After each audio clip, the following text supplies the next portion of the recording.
Mall entertainment உங்களை அன்புடன் அழைக்கிறது.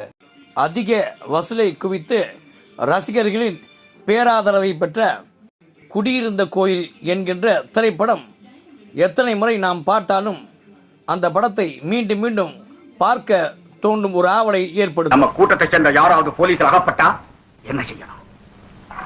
தற்கொலை.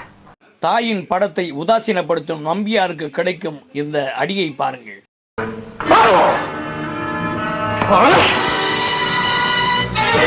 மக்கள் திலகமும் கலைச்செல்வியும் பேசுகின்ற ஒரு வசனம். ஆனந்த், இனிமே உங்களுக்கு எந்த கவலையும் கிடையாது. இல்ல, இப்பதான் தமது தம்பி என்று தெரியாமல் ஆவேசமாக பேசும் மற்றொரு எம்ஜிஆர். நான் எப்படி பரிதான போதும் தெரியுமா? என்ன போ நடிச்சியே. குடியிருந்த கோயில் நல்ல ஒரு பொழுதுபோக்கு சித்திரம். நன்றி, வணக்கம்.